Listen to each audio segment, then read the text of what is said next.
Nisha Noor and welcome to Millennium Headlines. This week's top headlines are: South Korea, North Korean missile test fails. The attempted launch occurred a day after the regime of Kim Jong-un showed off a bevy of new missiles and launchers at its annual military parade. CNN's Will Ripley in Pyongyang, North Korea, reported there was no immediate confirmation from North Korean state media about the launch. North Korea's actions come as tensions on the Korean peninsula have spiked to alarming levels. The U.S. Navy dispatched the aircraft carrier USS Carl Vinson Strike Group to the region last weekend. And U.S. President Donald Trump has been tweeting this week that if China can't rein in North Korea's nuclear war, the United States will. U.S. Vice President Mike Pence is headed to Asia this weekend, with planned stops in Seoul, Jakarta, Indonesia, Tokyo, and Sydney. The reported failed test comes at a time of the year when North Korea has previously tried to launch missiles. Last year, Pyongyang attempted to launch a Musudan missile on April 15th as auspicious date on which millions celebrate the birth of the nation's founder, Kim II-sung, the late grandfather of North Korea's current leader. The test also failed as there was no evidence the missile reached flight, a U.S. official told CNN. Federal judge issues injunction to block Arkansas execution. A federal judge in Arkansas issued an injunction Saturday halting the execution by lethal injection of 9 inmates. A federal judge in Arkansas issued an injunction Saturday halting the execution by lethal injection of 9 inmates, saying the prisoners will likely succeed by demonstrating the state's proposed method of execution is unconstitutional. The injunction represents the latest legal setback in Arkansas' attempt to execute the inmates, 8 of whom were originally set up to put to death by the end of April. One man's execution had not been scheduled yet. The court must now decide whether the method of execution constitutes cruel and unusual punishment. Arkansas Attorney General Leslie Rocheld appealed the decision hours after it was issued. In her order Saturday, U.S. District Judge Christine Baker said there was a significant possibility the inmates will succeed in challenging the execution protocol. She said the prisoners were entitled to challenge the execution method in grounds to create a demonstrated risk of severe pain. The threat of irreparable harm to the plaintiffs is significant, she wrote. Baker also said the state denied the inmates access to their attorneys. The court is mindful of the fact that the state of Arkansas has not executed an inmate since 2005, despite consistent support for capital punishment from Arkansas residents and their elected representatives, she wrote. The family of victims waited decades to receive some closure for their pain, Baker noted. By the order, that day is delayed yet again. These thoughts weigh heavily on the court, but the court has a responsibility to uphold the Constitution. After hearing the evidence, the court is compelled to stay these executions. John Williams, an assistant federal public defender who represents some of the death row prisoners, called on state officials to accept the federal court's decision, cancel the frantic execution schedule, and propose a legal and humane method to carry out its executions. Student 1 of 3 dead in San Bernardino school shooting. A Southern California man fatally shot his estranged wife inside an elementary school classroom attended by special needs children before killing himself on Monday, San Bernardino Police Chief Jared Burgone said. 2 students were injured in the murder-suicide at North Park Elementary School in San Bernardino, and one of those children later died at a hospital, Burgone said. Burgone said the shooter, Cedric Anderson, 53, of Riverside, walked into the classroom armed with a large caliber revolver and opened fire without saying anything, killing Karen Elaine Smith, 53, also of Riverside. Smith was a teacher at the school. A photo from Cedric Anderson's Facebook page shows him and Karen Smith together. The two were estranged at the time of Monday's shooting, police said. The two students struck by gunfire were standing behind Smith, the police chief said. Jonathan Martinez, 8, died at Loma Linda University Medical Center after being airlifted from the school, the police chief said. The other student, a 9-year-old boy, was listed in stable condition at the medical center, according to the hospital. Police do not believe the two children were targeted. They happened to be near the teacher.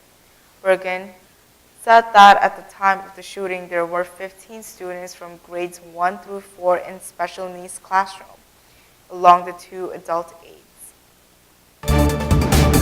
Protesters around the country call for Trump to release tax returns. Demonstrators came out in large numbers in about 200 other cities, including a few outside the U.S., according to organizers. Images of tax protesters in cities including Washington, Philadelphia, Chicago, Denver, Los Angeles, and New York flooded social media. Trump has said the Americans don't care at all about his tax returns, but polls show about 74% of Americans say he should release them. Many lawmakers, including some Republicans, have also called on him to make them public, and a petition demanding that Trump release his returns has garnered more than 1 million signatures. Daily Mail pays Melania Trump $2.9 million to settle lawsuit. The Daily Mail has apologized to Melania Trump and agreed to pay damages to settle a lawsuit filed by the First Lady after the publisher made false claims about her work as a professional model. The settlement was announced in a joint statement from the Daily Mail and Trump's lawyers. We accept that these allegations about Mrs. Trump are not true, and we retract and withdraw them. We apologize to Mrs. Trump for any distress that our publication caused her, the Daily Mail and Mail Online said in the statement. Trump will be paid about $2.9 million in damages and costs, according to a source familiar with the settlement. Trump filed a suit against the Mail Online in September, accusing it of making false and defamatory statements. The suit, which asked for at least $150 million in damages, was later moved from Maryland to New York. The Mail article questioned the nature of the work undertaken by Trump in the 1990s and republished allegations that she provided services beyond simply modeling. Trump also filed suit against the Daily Mail in the United Kingdom. The agreement disclosed Wednesday's settlements all her claims against the publication relating to the retracted article. The Daily Mail is a tabloid newspaper in Britain, but it also publishes a digital version with significant readership in the United States. It may previously pay damages to Harry Potter author J.K. Rowling and the musician Elton John after making false claims. This week in tech, self-driving cars, Grindr revenge, and so many doodles.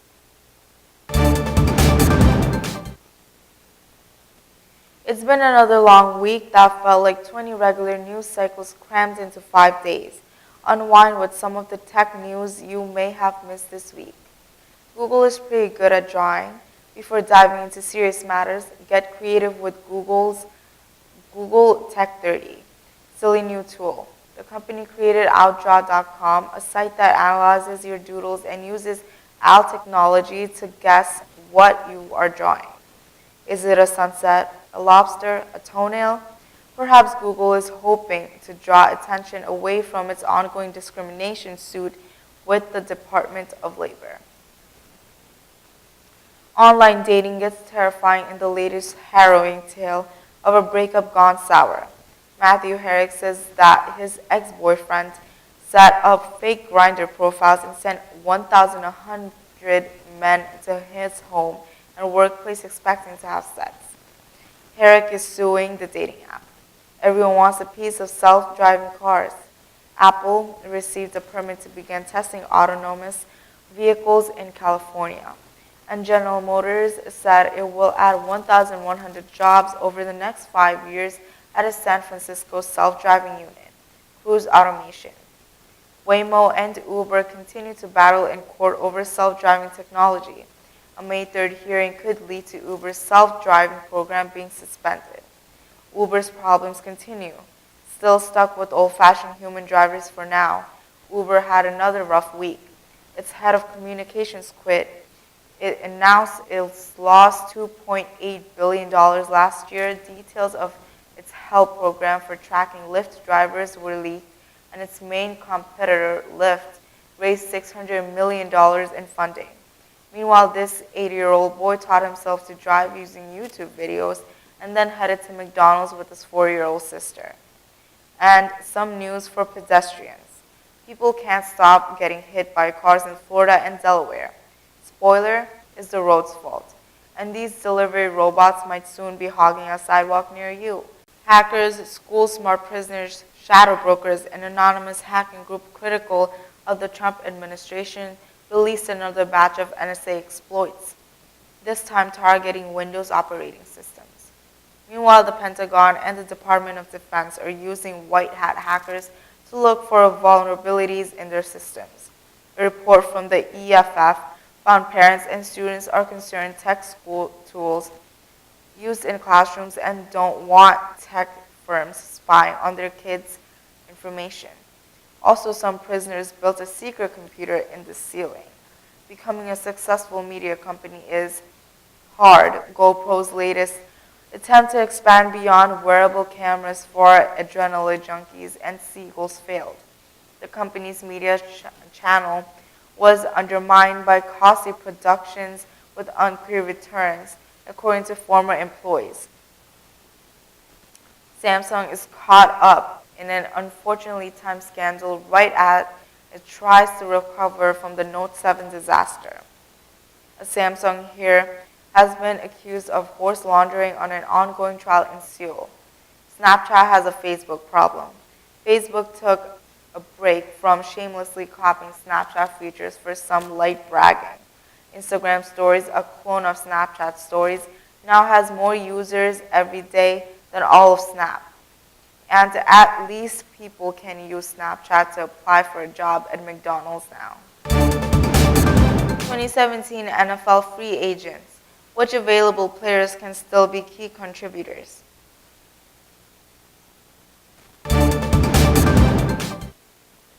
There's a predictable movement to the NFL calendar and the roster building process. If you're still a free agent in mid-April, then you'll likely be a free agent in early May, too. Inevitably, at that point, there will be key roster holes still not filed after the draft. That's why the free agent market briefly stirs from its slumber in May. Established, though flawed, veterans are snapped up on cheap short-term deals, hopefully as decent solutions to those roster question marks. And make no mistake about it, every free agent still available deep into the off-season is flawed in some way. They're aging, injury-prone, or simply declining in skill. Or worse, a vicious combination of all three. That doesn't mean they don't have value, but that value can often only be realized if they're plugged into a specific role.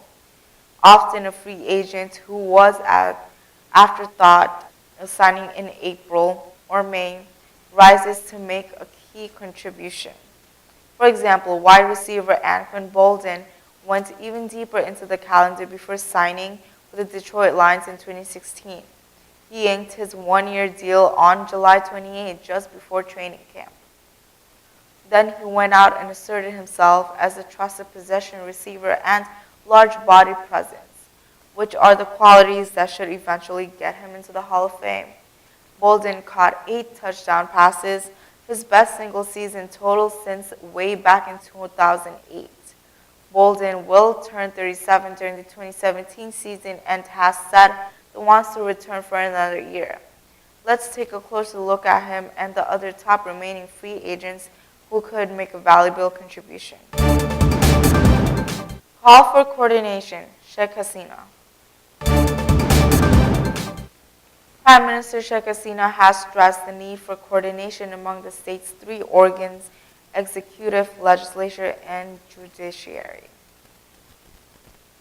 There should be coordination among the three organs of the state, and they should complement one another, she said.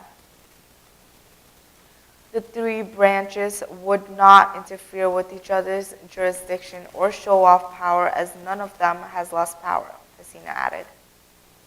The PM was addressing the inauguration ceremony of the newly constructed Judges Complex, the residential facility for Supreme Court judges in the city's Karkrel, reported BSS. A country can't be run smoothly if we get into conflict on who would honor whom and who wouldn't, who would accept a decision from another and who wouldn't. She said every constitutional body had to exercise power in public interest. We should not do anything which might hamper public interest or create conflict with others. UNB added, speaking at the program as special guest, Chief Justice Surinder Kumar Singha alleged that a quarter has out to create a distance between the government and the judiciary. A quarter is always engaged in an evil designed to create a distance between the government and the judiciary. Such a misunderstanding sends a wrong message to the people, he told the audience. Singha said the government took three very important decisions regarding the judiciary a few days ago, but the Chief Justice as the guardian of the judiciary was not kept in the loop. Bangladesh tops in female education advancement in South Asia, says Education Minister Nahid. Education Minister Nurul Islam Nahid on Saturday said Bangladesh is ahead of other South Asian countries in the advancement of female education. Enrollment of girl students has increased at both primary and secondary levels of education because of affirmation policy actions taken by the present government.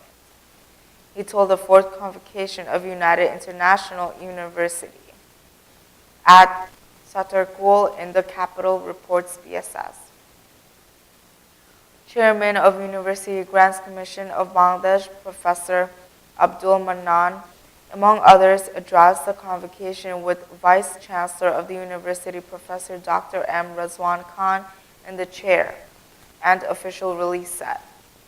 Vice Chancellor of University of Asia Pacific, Professor Dr. Jamilur Reza Chowdhury, addressed the function as the convocation speaker.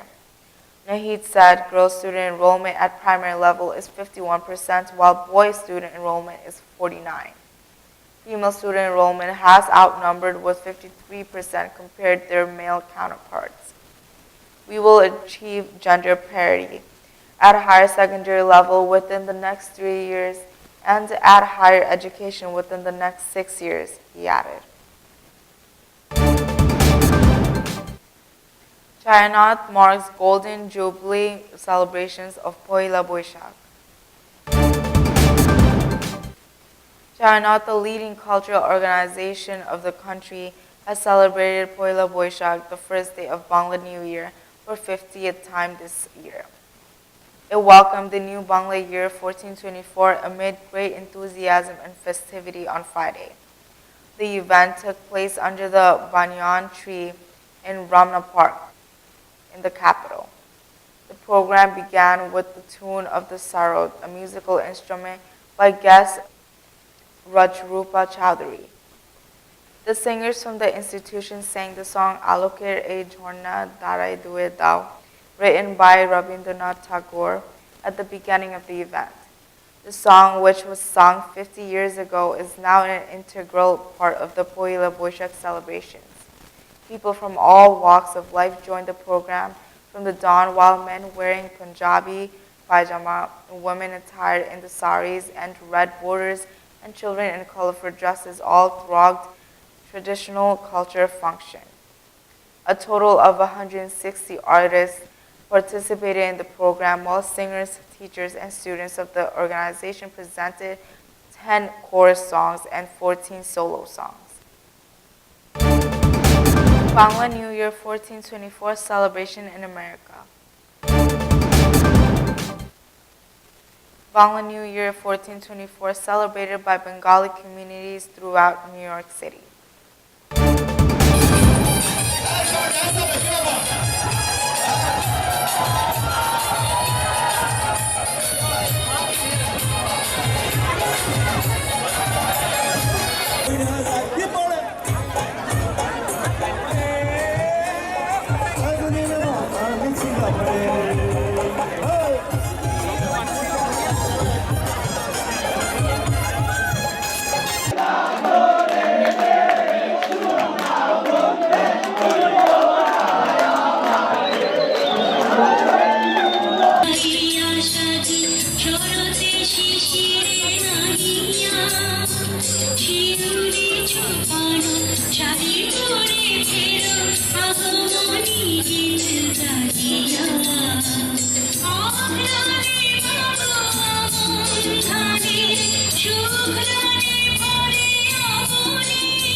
সবাইকে শুভ নববর্ষ জানাচ্ছি।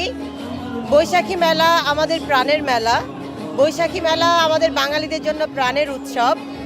আমি Monika, strong এম্পাওয়ারমেন্টের president. এই বৈশাখী মেলায় প্রাণের মেলাতে মেতে ওঠার জন্য আমরা সবাই একত্রিত হয়েছি এখানে। আমাদের সঙ্গে আছেন আমাদের সংগঠনের সদস্যরাও। আমরা সবাই একসাথে মজা করছি এখানে। আপনাদের সবাইকে শুভেচ্ছা, আবারও বৈশাখী মেলার শুভেচ্ছা। আমার নাম হলো Abdul Shahid. I am the president, founder president Bangladesh American national democratic society, trustee board chairman. আমি আসলে আজকে এখানে এসে দেখলাম, যেটা দেখেছি এটা খুবই আমার কাছে খুব ভালো লেগেছে। কিন্তু আমি আশা করি আগামীতে আমরা ব্রঙ্কসে একটা আয়োজন করব। আমাদের ব্রঙ্কসের প্রচুর লোক এখানে আছে। আশা করি আমরা যদি এরকম আয়োজন ব্রঙ্কসে করি তাহলে ব্রঙ্কসের লোকরা এখানে এসে কষ্ট করতে হবে না। আজকের প্রজন্মে আমার ছেলে মেয়ে এবং নতুন প্রজন্মদেরকে নিয়ে আমরা পয়লা বৈশাখ এখানে জ্যাকসন হাইডে উদযাপন করছি। আমরা সত্যি দেশীয় আমেজ অনুভব করতে পারছি। আপনাদেরকেও ধন্যবাদ। আমাদের দেশীয় সংস্কৃতিকে যাতে আরও অগ্রবান করতে পারি এবং বাংলাদেশ সোসাইটি সহ বা এদের এই সোসাইটি যারা আছে সবাইকে আমরা সর্বাত্মক সহযোগিতা করব এইসব উৎসবের আয়োজন করার জন্য। সবাইকে ধন্যবাদ এবং মিলেনিয়াম টিভিকে ধন্যবাদ জানাচ্ছি আজকের এই আয়োজনে আপনারা সম্পৃক্ত হওয়ার জন্য। মেলায় এসে অনেক ভালো লাগছে, আর সবার যে আমাদের নাচ ভালো লেগেছে সেটা শুনেও আমাদের অনেক ভালো লাগছে। আমাদের ডান্সের গ্রুপ হলো গিয়ে BAFA, Bangladesh academy of fine arts. সুপ্রিয় দর্শক, আমরা এবার কথা বলবো মেলায় বেশ কিছু স্টল হয়েছে এই বাংলাদেশ সোসাইটি কর্তৃক আয়োজিত আজকের এই প্রাণের মেলা। এখানে নিউ ইয়র্ক সহ নিউ জার্সি বিভিন্ন অঞ্চল থেকে এখানে দর্শনার্থীরা এবং বাঙালিরা এই প্রাণের উৎসবে এসেছেন, বৈশাখী মেলায় এসেছেন। আমরা এবার কথা বলবো এই বৈশাখী মেলার একটি স্টলের একজন বিক্রেতার সাথে। আমরা একটু কথা বলতে যাচ্ছি মিলেনিয়াম টিভির পক্ষ থেকে। আপনারা একটু স্টলে কেমন বিক্রি হয়েছে?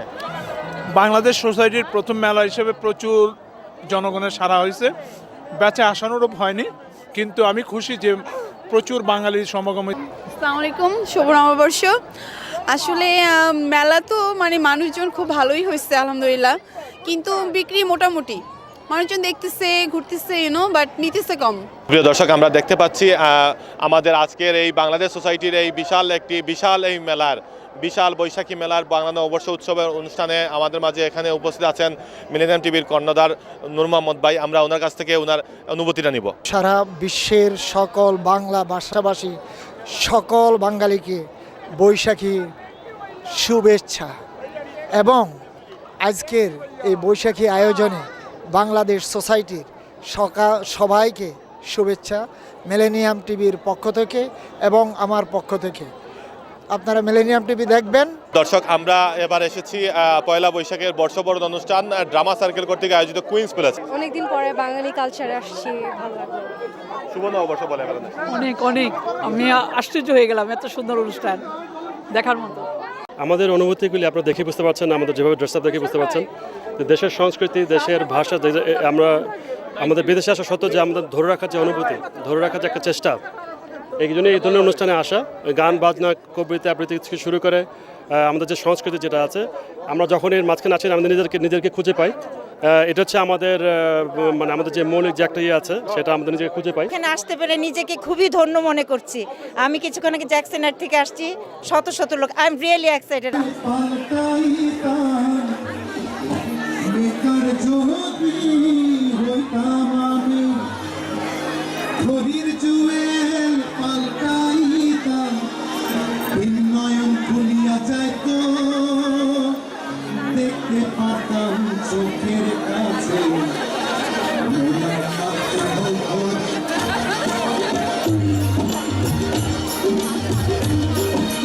প্রথমে মিলেনিয়াম টেলিভিশনকে ধন্যবাদ এবং মিলেনিয়াম টেলিভিশনের দর্শকদেরকে আমি এই বিশেষ দিন অর্থাৎ বাংলা নববর্ষের প্রথম দিন শুভ নববর্ষ জানাচ্ছি।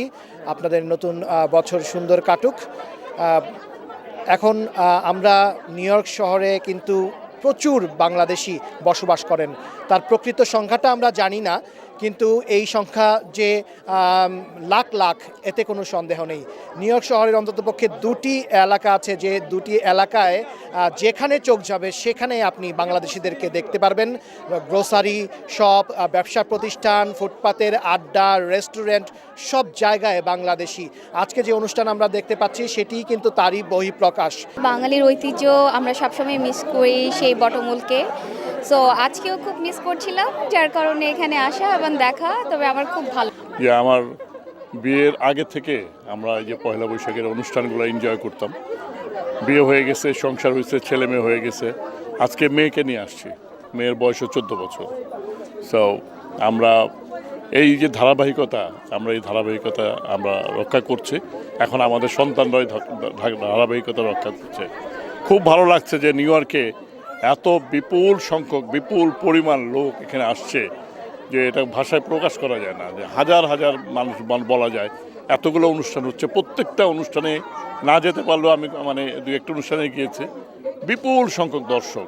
আগামী বছর যাতে নিউ ইয়র্ক সহ সারা বিশ্বে এটি সুন্দর আগামী হয়, সুন্দর ভবিষ্যৎ হয় সকল আগামী প্রজন্মের, সেই আশাবাদ ব্যক্ত করে অনেকেই পয়লা বৈশাখ বর্ষবরণ অনুষ্ঠানে তারা আশাবাদ ব্যক্ত করেছেন। নিউ ইয়র্কের কুইন্স প্যালেস থেকে মাহফুজ আদনান।